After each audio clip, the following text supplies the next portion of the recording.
Ako po si Melanie, 29 years old. May karanasan din po akong hindi ko kayang kalimutan. Kaya, heto rin po ako ngayon. Gusto kong ibahagi sa inyo ang naging karanasan ko. Ganito po, nag-umpisa ang kwento. Marie, anong ginagawa mo sa buhay mo? Hindi ka na ba magbabago? Nabubuhay ka na lang ba sa nakaraan? Matagal nang umalis ang asawa mo. Matagal ka na niyang iniwan.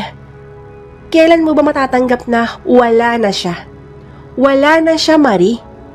Hindi na siya babalik pa. Ganyan na lang ba ang gusto mo? Unti-unti mo nang sinisira ang buhay mo. Dahil sa lalaking walang kwenta. Sarili mo na lang ba ang iniisip mo? Hindi mo ba iniisip ang anak mo? Imulat mo ang mga mata mo. At sana, makita mo ang anak mo. Nag-iisang anak mo si Melanie. Bakit hindi na lang siya yung pagtuunan mo ng pansin? Kailangan ka ng anak mo. Magbago ka na. Ang galit na sabi ni Lola sa aking ina. Pwede ba, Mama? Huwag mo na akong pakialaman. Huwag na huwag ka nang makialam sa buhay ko. Dahil ikaw ang dahilan kung bakit ganito ang naging buhay ko ngayon. Pinilit mo akong makipag-asawa sa isang taong hindi ko naman mahal. Hindi ko siya ginusto dahil alam kong pangit ang ugali niya. Pero tinulak mo pa rin ako sa kanya nang dahil lang sa pera. Kaya ako pinipilit mo. Pero tingnan mo ang nangyari sa akin ngayon. Hindi ko matanggap ang ginawa niya dahil masakit. Sobrang sakit, Mama. Sana hayaan mo na lang ako. Buhay ko to. Ako ang mas lalong nakakaalam kung saan ako masaya. Ang sabi ni inay sa kanyang ina. Yan ba ang gusto mo? Nang hayaan kita? Sige, kung yan ang gusto mo, hahayaan na kita. Malayang malaya ka na, Marie. Kung ayaw mong makinig sa akin, pues wala kang karapatan na tumira dito sa bahay ko. Maghanap ka ng bahay na pwede mong matuluyan. Pasensya ka na. Hindi ko din kailangan ang isang tulad mo. Ang galit na sabi ni Lola. Kung ganito lagi ang nangyayari sa atin, mas maganda na kung aalis na ako. Rinding-rindi na ako. Nabibingi na ako sa mga sinasabi mong paulit-ulit na lang. Ang wika ni Inay. Sige, umalis ka. Hindi ka kawalan sa bahay na to. Mas maganda nang umalis ka na lang. Ikaw ang malas sa buhay namin. Pabigat ka masyado. Lumayas ka na. At sana, huwag ka nang babalik pa. Ang wika ni Lola. Pagkatapos, ang mainit na sagutan ng mag-ina. Agad nang umalis si Inay. Dalawa na lang kami ni Lola ang natira sa malaking bahay.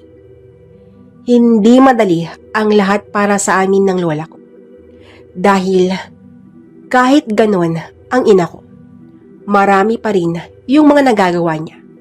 Lalo na sa pag-aasikaso ng mga pagkain. At sa pag-alis ng aking ina, dito ko na unti-unting nakikita ang malaking pinagbago ng lola ko. Lalo na sa kalusugan nito. Biglang pumayat hanggang sa hindi na ito nakakain pa. At nagising na lang akong isang araw, isang malamig na bangkay ang lola ko. At sa pagkamatay ng lola ko, nakarating ang balitang yan sa aking ina. At umuwi siya na may kasamang lalaki. Ipinakilala niya sa akin ang kasama niya at ang sabi nito, Maximo, honey, siya yung sinasabi ko sa'yo, si Melanie, ang nag-iisang anak ko. Anak, si Papa Maximo mo. Siya na ang bago mong ama. Ang sabi ng aking ina. Dahil sa kagustuhan kong magkaroon din ng isang ama, natuwa ko dahil kahit papano may papa na ako. Naging maayos nga ang unang araw na pagkikita namin ni Papa Maximo. At pagkalipas ng ilang araw, inihatid na namin ang bangkay ni Lola sa huling hantungan. Nung nailibing na ang lola ko, parang totoong anak na ang turing ni Papa sa akin. Dahil hindi ko man lang naramdaman sa kanya na ibang tawa ko. Kaya lang, sa umpisa lang pala ang lahat. Dahil pagkalipas kasi ng 4 na taon, dito ko na unti-unting nakikita at nararamdaman ang pagbabago ng Papa Maximo. At sa kanyang pagbabago, nagbago na din ang aking ina.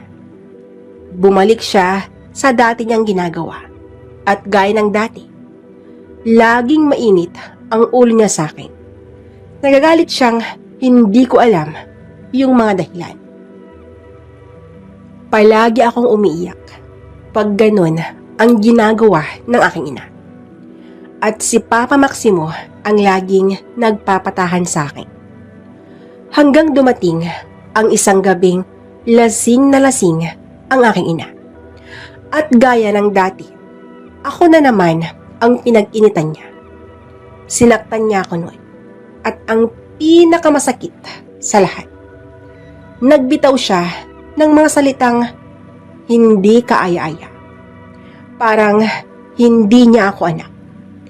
Ilang taon na rin akong nagtitiis. Pero nung time na napuno na ako, doon ko na nilabas ang sama ng loob ko sa aking ina. At ang sabi ko, Nay, anak mo ba talaga ako? Bakit mo ako ginaganito? Bakit mo ako pinapahirapan? Mula noon hanggang ngayon, ganyan ka na sa akin. Kung ayaw mo na sa akin, mas maganda na kung aalis na lang ako.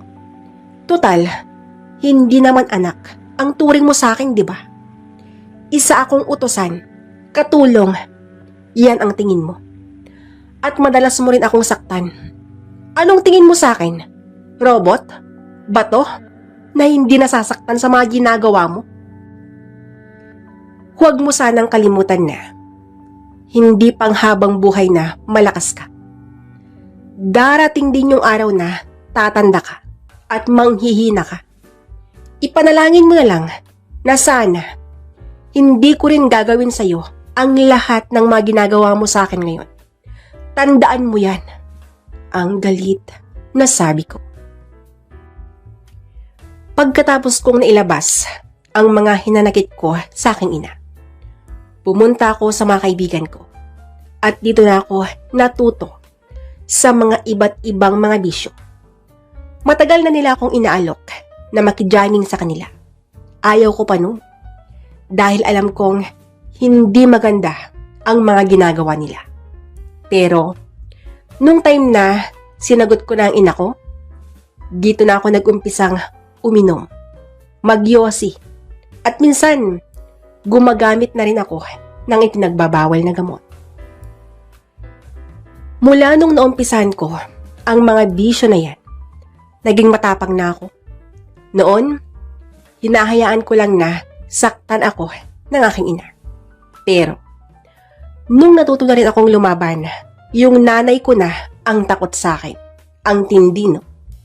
Dahil alam niyang hindi ko na pinapalampas ang mga pananakit niya. Yung pagiging matapang ko, dito ko na nakita ang unti-unting pagbabago ng ina ko. Nakita niya sigurong ibang landas na ang tinatahak ko. Kaya nagbago na siya at inumpisahan na niya akong pagsabihan. At ang sabi niya, magbago na daw ako dahil hindi daw maganda ang ginagawa ko. Sinisira ko daw ang buhay ko. Hindi pa daw huli ang lahat. Magbago na daw ako. Ang sagot ko naman nun, matagal na niyang sinira ang buhay ko. Siya yung naging dahilan para maging ganon ang buhay ko. Humingi siya ng tawad nun sa mga nagawa niya. At ang sabi niya, babawi daw siya. Hindi ko pinansin ang mga sinasabi niya dahil sobra akong nasaktan. Nagpatuloy nga ako sa ganon na buhay. Maagang umaalis sa bahay at hating gabi na ako umuwi. Hanggang sa nangyari ang hindi ko inaasahan na mangyari sa amin ni Papa Maximo. Araw ng linggo. Nagpaalam si inay, may pupuntahan daw siya at hindi niya alam kung kailan siya babalik. Ang sabi ko naman nun, sanay na akong lagi mong iniiwan. Bakit ka pa magpapaalam? Umalis ka na, sanay na akong wala ka. Kung babalik ka man or hindi, wala na akong pakialam. Sige na, umalis ka na at matutulog pa ako. Istorbo ka talaga, ang sabi ko sa kanya.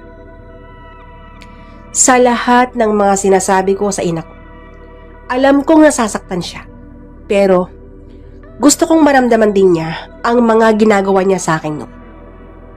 Hindi madali ang pinagdaanan ko sa mga kamay ng mismong ina ko.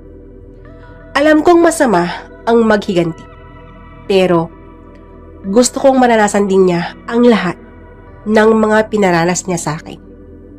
At yun na nga, nung nakaalis na si inay, nagpasya akong papasok na rin sa kwarto. Kaya lang, nakita kong umiinom si Papa Maximo. Nilapitan ko siya at tinanong ko kung bakit siya umiinom. At tinanong ko pa kung gusto niyang samahan ko siya. Ang sagot naman niya, wala daw siyang problema at gusto daw niyang mag-isa. Hindi ako sanay na ganon ang Papa Maximo. Kaya umupo ako sa kanyang tabi. Naglagay ako ng alak sa baso at ininom ko yon. Nung nainom ko ng alak, nagalit siya at ang sabi nito, Melanie, sinong may sabi sa'yong pwede kang uminom? Hindi mo ba narinig ang sinabi ko? Ang sabi ko, gusto kong mag-isa. Kailangan pa bang uulit-ulitin ko yan? Sige na, umalis ka na. At huwag ka munang babalik dito. Pabayaan mo muna ako. Ang galit na sabi niya. Papa, bakit ganyan ka? Galit ka agad? Nanay ko nga hindi niya ako kayang pigilan. Ikaw pa kaya? Lalo na, at alam naman natin na hindi ikaw ang tunay kong papa. Hayaan mo lang ako para naman may kasama ka. Masaya pag may kasama. At syempre, mas masarap ang inuman natin, ang sagot ko sa kanya. Huwag na huwag mong ipapaalala sa akin na hindi ako ang ama mo. Nakainom ako, baka mamaya, hindi ko mapigilan ang sarili ko. Ayaw kong gumawa ng hindi maganda, lalo na at anak na ang turing ko sa iyo. Pero sana huwag mong uulit-ulitin na sabihin na hindi kita anak, ang sambit nito. Ano po ang ibig mong sabihin? Huwag kang mag-alala. Matagal na akong nakahanda. Kung ano man ang binabalak mo, handa na ako. Hindi na ako bata. Ito na siguro ang tamang panahon para maranasan ko na ang palagi kong naririnig na ginagawa nyo ng aking ina. Sa mga sinabi ko kay Papa Maximo, hindi na siya sumagot. At ang sumunod na eksenang ginawa niya, binuhat niya ako at pinahiga niya ako sa ibabaw ng lamesa. At walang pasabing tinanggal niya ang mga sagabal. Huwag ka nang magtanong, nakahanda ka na diba? Hayaan mong gawin ko ito sa'yo dahil ikaw ang nagbigay ng motibo para gawin ko to. May ibig sabihin ang mga salitang binitawan mo. Kaya, heto na, Melanie. Ibibigay ko na ang gusto mo. Nang walang labis, walang kulang. Siguro, na-miss mo to. Siguro, meron ka ng karanasan. Para malaman ko ang lahat, hayaan mo na ako. Ang sabi nito. Nung time na yon, ako ang naging pulutan ni Papa Maximo. Habang tinutunggan niya ang boteng may laman na alak, pinapaliguan din niya ako ng mga nakakapasong mga halik. Ramdam na ramdam ko nakakaiba siya. Kaya naman, hinayaan ko lang sa gusto niyang mangyari. Pagkatapos niyang kumain, binuhat niya ako at pumunta kami sa sala. At doon sa malambot na sofa, nangyari ang lahat. Nagulat siya dahil hindi niya inaasahan na siya yung nauna. Humingi siya ng paumanhin. Ang sabi ko naman noon, huwag ka nang humingi ng dispensa. Dahil hindi mo naman ako pinilit. Kagustuhan ko din ang nangyari sa atin. Basta ang gusto ko, pwede kang pumasok anytime. Ipangako mo lang na huwag mo akong bubuntisin, ang sabi ko sa kanya. Alam mo, ganyan din ang gusto ko. Hayaan mo, mag-iingat ako. At syempre, ikaw din. Para tumagal ang ating nasimulan. Huwag kang magpapahalata sa ina mo, ang sagot niya. Oo naman, huwag kang mag-alala. Mag-iingat ako. Lalo na, at ayaw kong ilayo ka ng nanay ko. Ang sabi ko sa kanya. Nagpatuloy nga ang lihim na ugnayan namin ni Papa Maximo. At naitago namin yun ng ilang taon. Ang alam ko nun, kontento na ako sa kanya.